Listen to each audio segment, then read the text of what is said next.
భక్తులందరికీ నమస్కారం అండి. దేవి అనుగ్రహం ఛానల్కి స్వాగతం. ఆ దేవి యొక్క అనుగ్రహం అందరిపై ఉండాలి అని చెప్పి మనస్ఫూర్తిగా కోరుకుంటూ, ముందుగా అందరికీ కూడా శ్రీరామనవమి శుభాకాంక్షలు. శ్రీరామనవమి రోజున రాముని యొక్క కథలను భక్తి శ్రద్ధలతో ఎవరైతే వింటారో వారికి ఆ రాముని యొక్క అనుగ్రహం పరిపూర్ణంగా లభిస్తుంది. రామాయణంలో శ్రీరామచంద్రమూర్తి పాత్ర ఎంత ముఖ్యమో రావణాసురుడి పాత్ర కూడా అంతే ముఖ్యం. రావణ యుద్ధం పూర్తయింది. రావణుడు నిహతుడయ్యాడు. శ్రీరాముడు సీతమ్మతో అయోధ్య చేరి పట్టాభిషేకం చేసుకున్నాడు. అందరూ ఆనందభర్తులయ్యారు. ఆశ్రిత వత్సలుడు, ఘనకీర్తి కలవాడు గుణాభిరాముడు రాజచిహ్నాలు ధరించి తన తల్లిదండ్రులకి వందనాలు సమర్పించాడు. వారి కుశలములు అడిగాడు. వారు కూడా సీతారాములను ఆదరించి దీవించారు. పట్టాభిషేక మహోత్సవాలు ముగిశాయి. భరతుని పిలిచాడు. శ్రీరాముడు, భరత, మన కపివీరులు యుద్ధంలో అవిశాంతంగా పాల్గొని మనకు విజయం చేకూర్చి అలసి ఉన్నారు. వారు తమ తమ ఇళ్లకు పోవాలని మన అనుమతి కోసం వేచి ఉన్నట్లు తోచున్నది. వారిని తగిన విధంగా సన్మానించి పంపు అని అన్నాడు. వెంటనే భరతుడు తగు ఏర్పాట్లు చేశాడు. గొప్ప సభ ఏర్పాటు చేశాడు. పండితులు, సామంతులు, సేనానులు, మునులు, పురోహిత జనము సభలో ఉన్నారు. శ్రీరాముడు పన్నీటి స్నానం ఆచరించి కాళ్ళకి అందెలు, చేతులకు బంగారు కంకణములు తొడిగి దేహాలంకరముతో విరాజిల్లుతూ సభలో ప్రవేశించాడు. బ్రాహ్మణులు వేద మంత్రాలతో ఆయన్ని దీవించారు. అక్షతలు జల్లారు. ముత్తైదువులు మంగళగీతాలు పాడారు. అప్పుడు శ్రీరాముడు సింహాసనంపై కూర్చుండి చుట్టూ తమ్ములు మువ్వురును సేవించుతూ ఉండగా సభలో తగిన స్థానాల్లో ఆసీనులై ఉన్న వానర ప్రముఖుల వైపు చూసి మందహాసం చేశాడు. మహాత్ములారా, మీరు చేసిన సాయం మామూలు సాయం కాదు. మీ వల్లనే రావణ కుంభకర్ణాది వీరులను చంపి సీతతో అయోధ్య చేరి పట్టాభిషిక్తుడైనాను. కృతజ్ఞుణ్ణి అని సాదరంగా అంటూ యుద్ధంలో పాల్గొన్న అందరినీ కూడా తగు కట్న కానుకలు ఇచ్చి మర్యాద చేశాడు. రా ఆంజనేయ, రా అంటూ కరుణతో పిలిచి ఆయనను కౌగిలించుకొని వశిష్ఠుని వంక చూస్తూ, గురుదేవా, ఈ హనుమంతుడి సామాన్యుడు కాదు, నా ఆత్మబంధువు, పుణ్యాత్ముడు. ఈయన చేసిన ఉపకారమునకు నేను ఏమి ప్రతిగా చేయగలను? భయపడుతున్న వాలిని సముదాయించి నాతో మైత్రి చేయించాడు. సీత ఆభరణాలు చూపి నన్ను సంతోషపెట్టాడు. యోజనాల దూరపు సముద్రం ఒక్కడే దాటి ఆమె ఆచూకీ కనుగొన్నాడు. యుద్ధమున అవక్ర పరాక్రమము చూపి ఎందరో రాక్షసులను చంపాడు. నేను లక్ష్మణుడు మృత్యుగర్వంతో ఉన్నప్పుడు ఔషధాలను తెచ్చి స్వస్థులను చేశాడు. ఈ హనుమంతుడిని ఎంత పొగిడినా తక్కువే అన్నాడు శ్రీరాముడు. అప్పుడు వశిష్ఠుడు లేచాడు. శ్రీరామ, మీకు తెలియనిది మరొకటి ఉన్నది. చెప్తాను, వినవలసిందే. ఒక్క రాత్రి మీరు ఆ రాక్షస మాయలో ఉండగా ఈ ఆంజనేయుడు చేసిన సాహస చర్య తప్పక ప్రసంగించదగినది అన్నాడు. శ్రీరాముడు చేతులు జోడించి దాని గురించి చెప్పమని వశిష్ఠుణ్ణి అడిగాడు. శ్రీరామ, మీరు మీ వానర సేనాలు భయానక యుద్ధం చేస్తూ రావణుని మనసు కలత పొందేలా చేయగలిగారు. మరుసటి దిన యుద్ధంలో రావణుడిని సంహరించి మీరు లోకమున శాంతి నెలకొల్పగలిగేవారు. అప్పుడు రావణుడు తన మందిరంలో విచారంగా కూర్చుని ఉన్నాడు. అతికాయ, మహాకాయ, కుంభకర్ణ వంటి రాక్షస వీరులు చనిపోయారు. ఇంద్రజిత్ వంటి కొడుకు మరణించాడు. నేను మిగిలాను. నాకు జయము లభించడం వల్ల రేపటి యుద్ధంలో నా మరణం తప్పదు. విభీషణుడి కలలు నిజమవుతాయా? నేను నవ్వుల పాలవ్వాల్సిందేనా అని అనుకుంటున్నాడు.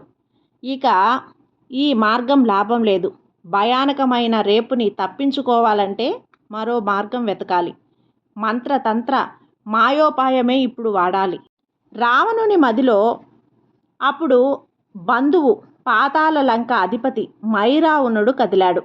అవును, అతని చేతనే జయించాలి అని మైరావణుని తలిచాడు.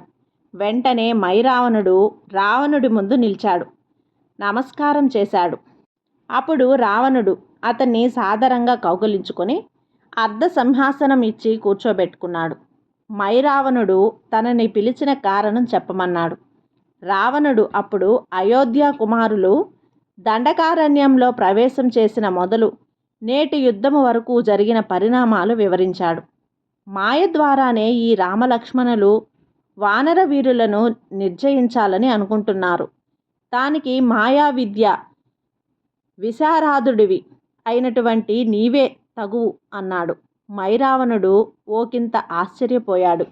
నీవు పండితుడవు, మహావీరుడివి. కోరితే 1,000,000 మంది కన్యలు నీ వాంఛ తీర్చడానికి సిద్ధంగా ఉంటారు. నీకెందుకయ్యా వేరేవాడి పెళ్ళాన్ని తీసుకొచ్చే పాడుబుద్ధి పుట్టింది? బాగులేదు. సరే, జరిగిపోయింది ఎలాగో జరిగిపోయింది. నీవు నా బంధువువి. నీ మేలు కోరాల్సిన ధర్మం నాకుంది. అయితే విను. గజకర్ణ, గోకర్ణ టక్కు, టమార మాయ విద్యలతో ఆ రామలక్ష్మణులను అపహరించి పాతాళ లోకానికి తీసుకుని వెళ్ళి అక్కడ వారిని కాళికామాతకి బలిస్తాను. ఇది నా మాట. ఇక హాయిగా రేపు అమర సౌఖ్యాలు పొందు అని చెప్పి మాయమయ్యాడు. రావణుడి మనసు కాస్త స్థిమితపడింది. అయితే ఇక్కడ జరిగిన సంభాషణ అంతా కూడా లంకలోనే ఉన్న విభీషణుడి భార్యకి తెలిసి ఆమె ఈ రహస్య చర్చ తన భర్తకి చేరేలా చేసింది. విభీషణుడు తను అనుకున్నది రావణుడు చేస్తున్నాడని అభిప్రాయానికి వచ్చి సుగ్రీవుణ్ణి పిలిచి అప్రమత్తంగా ఉండాలి. ఈ రాత్రి రాక్షస మాయ ఆవహించబోతుంది. రామ లక్ష్మణులను భద్రంగా ఉంచే బాధ్యత మీ మీద ఉంది అన్నాడు. సుగ్రీవుడు వెంటనే ఆంజనేయ, జాంబవంత, అంగదాది మహావీర గణాన్ని సమావేశపరిచి రాజకుమారులను 1000 కళ్ళతో పహారా కాయాలి. రాక్షసులు ఏ రూపంలోనైనా మోసం చేయవచ్చు. అందరూ అన్ని వైపులా కమ్మి శ్రీరామ లక్ష్మణులను కాచుకోమన్నారు. ఆంజనేయుడు, ఆ బాధ్యత నాకు వదిలేయండి. నా స్వాములను నేను నిరంతరం కనిపెట్టుకొని ఉంటాను అని తన తోకను దీర్ఘంగా పెంచి శ్రీరామ లక్ష్మణుల చుట్టూ ఒక కోట ప్రాకారం వలె ఉండేలా అమర్చాడు. ఇటు మైరావణుడు తన మందిరానికి పోని తన భార్యతో, దేవి, రావణుడు చిక్కులో పడ్డాడు. నేనే ఆదుకోవాలి. అతన్ని చంపాలని చూస్తున్న 2 నరులు రామలక్ష్మణులను ఇక్కడికి తెచ్చి కాళికాదేవికి బలి ఇవ్వబోతున్నాను. నీవు ముందుగా గృహంలో చేయాల్సిన పూజ తంతు పూర్తి చేసుకో అన్నాడు. మాతంగి అతని భార్య. ఆమె భర్త మాట విని ఇంత ఎత్తున లేచింది. నీకు మతి చెడినట్లుంది. ఆ రాముడు మహావిష్ణు రూపుడని విన్నాను. ఆయనతో మనకెందుకు వైరం? అయినా ఈ పనికి మాలిన పనులు నీకెందుకు? నీ పగ కాదు, నీ తండ్రి పగ కాదు అని ఎత్తిపొడిచింది. అయినా మైరావణుడు వినలేదు. దేవి, మన వారికి ఆపద కలిగినప్పుడు ఆదుకోకుంటే జనం నవ్వరా? మనం చేయగలిగింది చెయ్యాలి కదా. నువ్వు నేను చెప్పింది చెయ్యి అని గదమాయించి తన మందిరానికి వెళ్ళిపోయాడు. 2 మంత్రులను పిలిచాడు. మైరావణుడు సూచీముఖుడు, ఘటికుడు అనే రాక్షస మంత్రులతో బయలుదేరాడు. పనికి రావలసిన సరంజమ, విభూతులు, మాయా వస్తువులు, కనుకట్టు, భూకట్టు యంత్రములు మూటలో సర్దాడు. సూచీముఖుడు, ఘటికుడు 2 భూమిని తవ్వటంలో నిపుణులు. వెళ్ళి పని పూర్తి చేసుకుని రమ్మన్నాడు. వాళ్ళు వెళ్ళారు. హనుమంతుని వాళ్ళ దుర్గంకి రంధ్రం వేయాలని ప్రయత్నించారు. వజ్ర సదృశంగా ఉన్న ఆ ప్రాకారం ఇసుమంత కూడా చెక్కు చెదరలేదు. పైగా వాళ్ళు మూతి ముక్కు చితికి రక్తధారాలు కారుతూ ఉండగా తిరిగి వచ్చారు. మైరావణునికి ఏమీ పాలుపోలేదు. ఏం చెయ్యాలిప్పుడు? అనవసరంగా ఈ పనికి ఒప్పుకున్నాను అని బాధపడ్డాడు. ఇక తాను రంగంలోకి దిగాడు. తమ కామరూప విద్యతో విభీషణుని రూపం దాల్చాడు. ఆంజనేయుడి వద్దకు వెళ్ళాడు. వచ్చినవాడు విభీషణుడు అని ఆయన నమ్మాడు. మైరావణుడు హనుమంతుణ్ణి బాగా పొగిడాడు. తర్వాత మిత్రభేదం ప్రయోగించాడు. నీ రాజు సుగ్రీవుడు నీపై రామునికి అనుమానం కలిగేలా చేస్తున్నాడని అసత్యాలు చెప్పాడు. ఆంజనేయుని మనసు విలవిలలాడింది. తాను రాముడికి ద్రోహం చేయటమా? ఆయన ఏమనుకుంటాడో ఈ చాడీలకు. స్వామి, నన్ను చూసి కోపిస్తాడేమో అనుకుంటూ ఉండగా మైరావణుడు, ఆంజనేయ, నన్ను కాసేపు లోపలికి పోనివ్వు. నేను రాముడికి నీ గురించి బాగా చెప్పి సముదాయిస్తాను అన్నాడు. నమ్మాడు ఆంజనేయుడు. పక్కకి తొలగాడు. అదే అదునుగా సంతోషంతో విభీషణ రూపంలో ఉన్న మైరావణుడు లోపలికి వెళ్ళి రామలక్ష్మణులపై దృష్టిబంధనం విధించాడు. ప్రాణబంధనం వంటి విద్యలు ప్రయోగించి మైకంలో పడేసి వాళ్ళని బంధించి సూక్ష్మ రూపాలను చేసి ఒక పెట్టెలో పెట్టి లోదుస్తులలో భద్రపరుచుకున్నాడు. ఏమీ తెలియనట్లు బయటికి వచ్చాడు. అంతా బాగానే ఉంది హనుమా, వారు నీ రక్షణలో ఆనందంగా ఉన్నారు అని చెప్పి పాతాళ లంక తిరిగి వచ్చాడు. రామలక్ష్మణుల ఇద్దరిని ఒక చెరసాలలో బంధించాడు. ఇంతలో విభీషణుడు వాలదుర్గం దగ్గరికి వచ్చాడు. ఆంజనేయ, జాగ్రత్తగా ఉన్నావా? మైరావణుడి మాయ కమ్మబోతున్నది. నేనొకసారి అతని గురించి రాజపుత్రులకి చెప్పి వస్తాను అన్నాడు. ఆంజనేయుడు ఆశ్చర్యపోయాడు. ఇప్పుడే కదా ఇతడు వచ్చి వెళ్ళాడు, మళ్ళీ వచ్చాడంటే ఇతను మాయావి, మైరావణుడే అనుకున్నాడు. ఓయి, నీవు విభీషణుడివి కాదు, మైరావణువు. ఇప్పుడే కదా లోపలికి వెళ్ళి వచ్చావు, నీ సంగతి నేను తేలుస్తాను అని విభూషుణ్ణి తూలనాడుతూ ఎగిరి గొంతు పట్టుకున్నాడు. ఆయన, నేనే, ఇదేం రావటం ఆంజనేయ, ఇంతకు ముందు నేను ఎప్పుడూ రాలేదు అంటున్నాడు. ఈలోగా సుగ్రీవుడు, జాంబవంతుడు వచ్చి ఆంజనేయుణ్ణి ఆపారు. అందరూ కలిసి దుర్గంలోకి వెళ్ళి చూడగానే రామలక్ష్మణులు ఇద్దరూ లేరు. అందరికీ జరిగింది అర్థమైంది. విభీషుణ్ణి రూపంలో మైరావణుడు తాను అనుకున్నది చేయగలిగాడు. వానరమూక గొల్లుమన్నది. ఆంజనేయుడు సృహ కోల్పోయాడు. తేరుకున్న ఆంజనేయుడు తలబాదుకుంటూ, తగుదనమ్మా అని అహంకారి నుంచి స్వామి రక్షణ బాధ్యత తీసుకున్నాను. ఇప్పుడేం చూశాను? నేనొక వ్యర్థుణ్ణి, నాకు చావే శరణ్యం. సీతమ్మ ఏమనుకుంటుందో, ఈ కుట్ర నేనే చేశాననుకుంటుందేమో, అయ్యో అని దుఃఖిస్తున్నాడు. విభీషణుడు, వానర ప్రముఖులు ఆంజనేయుణ్ణి ఓదార్చారు. అతన్ని సామర్థ్యాన్ని గుర్తుచేసి, ఆ మైరావుని పీచం అణచాలంటే నీవే సమర్థుడవు అని చెప్పారు. దానితో ఆంజనేయుడు లేచి, నన్ను ఏమార్చి మోసంతో నా స్వామిని అపహరించిన ఆ రక్కసుణ్ణి, అతడు ఎక్కడ దాగినా సరే, బ్రహ్మాది దేవతలు శరణులో ఉన్నా సరే, దిక్కులు వణికిపోయేలా, నక్షత్రములు రాలిపోయేలా వాణ్ణి పట్టి ఒక్కటి చరుస్తాను. వాడిని చంపడానికి నా వాళ్ళ రోమాలు చాలు అని గర్జించాడు. అనక విభీషుణ్ణి చూసి, నిన్ను ఆవేశంతో తోలనాడాను, క్షమించు రాక్షసరాజా. అతడు ఉండే చోటు నీకు తెలిసే ఉంటుంది, ఆ వివరాలు నాకు చెప్పు అని అడిగాడు. అప్పుడు విభీషణుడు ఇలా చెప్పాడు. ఆంజనేయ, అతడి స్థలము పాతాళ లంక. అతడి కోట 7 ప్రాకారాలతో ఉంటుంది. దారులు 2 మాత్రమే ఉంటాయి. ఒకటి లోపలికి, 2 బయటికి. లోపల భయంకర రాక్షసులు కాపలా ఉంటారు. లోపలికి పోవు మార్గము ఒక కొలనులో తామర పుష్పం తూడు అంత సూక్ష్మమైన మార్గం. నీవే దారిని పోవాలి. అక్కడ సూక్ష్మరూపు రక్కసులు ఉంటారు. అపాయం పసికట్టారో ఆ రాతితో ద్వారం మూసేస్తారు. జాగ్రత్తగా పోవలసి ఉంటుంది ఆంజనేయ. ఈ కార్యం నీ వల్లనే అవుతుంది. నీవు ఇది చేస్తే స్వామి ప్రసన్నుడు అవుతాడు. ఆ మాటలు విన్న అవక్ర పరాక్రమశీలి హనుమంతుడు పాతాళ లంకకి బయలుదేరాడు. అక్కడ పాతాళ లంకలో మైరావణుడు రామలక్ష్మణులను కాళీమాతకి బలి ఇవ్వటానికి సిద్ధంగా అవుతున్నాడు. చెల్లెలు దుర్దండిని తగు పూజా ఏర్పాట్లు చేయమన్నాడు. జలపాత్రతో నీళ్లు తెమ్మన్నాడు. ఇక్కడ కథ 2 విధాలుగా ఉంది. ఒకటి మైరావణుడి చెల్లి దుర్దండి పరంగా, రెండవది ఒక నాగకన్య చంద్రసేన పరంగా. దుర్దండి సంతానం మైరావణుడి ఆధిపత్యానికి గండికొట్టి పాతాళ లంకను స్వాధీనం చేసుకుంటాడు అన్న జ్యోతిష్కుల మాట కారణంగా ఆమెని మైరావణుడు బంధించి వేధింపులకు గురి చేస్తున్నాడు. ఆమె ఆంజనేయ స్వామికి మైరావణుని చంపటంలో సాయం చేస్తుంది. రెండవది మనం సినిమాలలో చూసే విధంగా చంద్రసేన కథ. ఏకపత్ని వ్రతం కారణంగా రాముడు ఆమెని మరొక అవతారంలో పెళ్లాడతాడని వరం ఇచ్చినట్లు, ఆమె సత్యభామగా జన్మించి ఆ వరం సాఫల్యం చేసుకుంటున్నట్లు ఉంటుంది. ఆంజనేయుడు విభీషణుడి సలహా పాటించి నాల మార్గం ద్వారా పాతాళ లంక చేరాడు. అతడు గొప్ప సరస్సు ఉంది అక్కడ.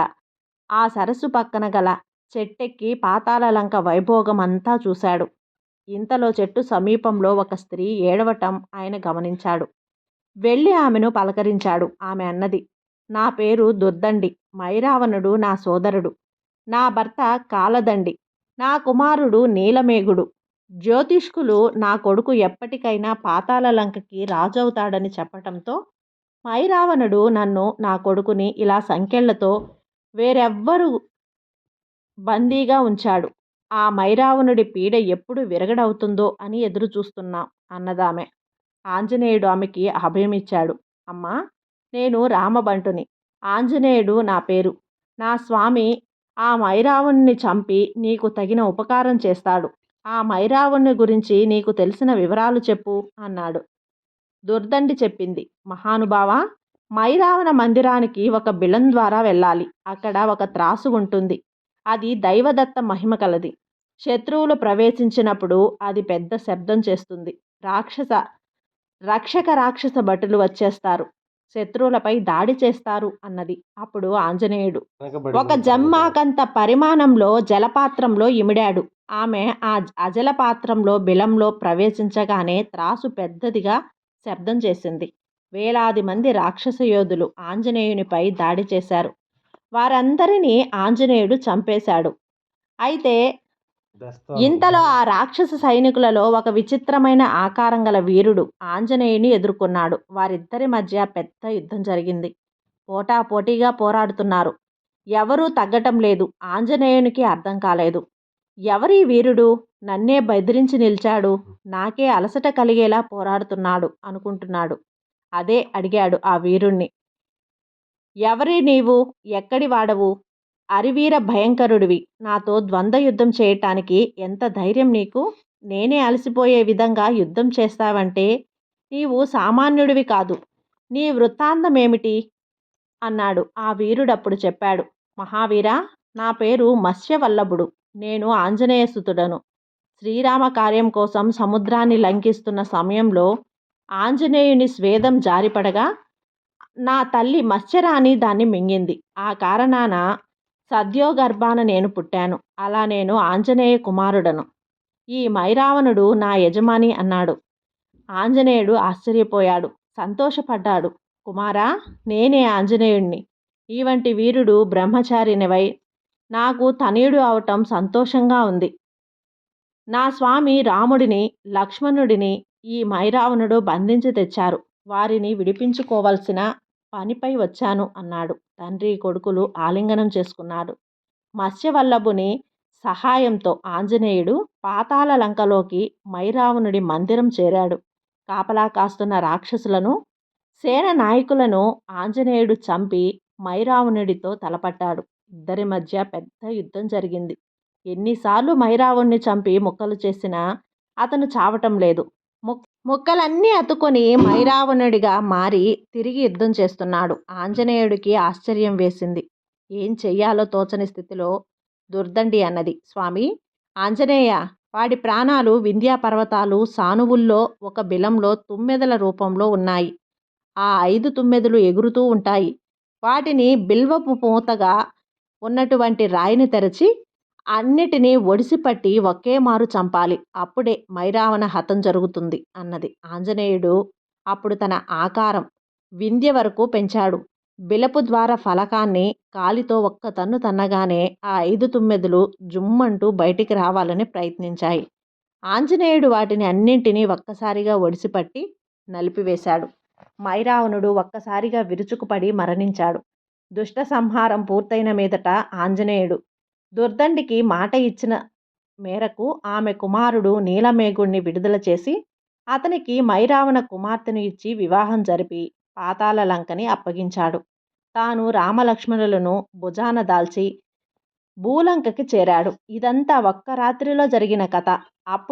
అప్పటి వరకు రామలక్ష్మణులు మైరావణ మాయలో ఉన్నారు. వశిష్ఠుడు ఈ కథని శ్రీరాముడికి వినిపించి, చూశావా శ్రీరామ, ఆంజనేయుడు మనకు చేసిన మేలు.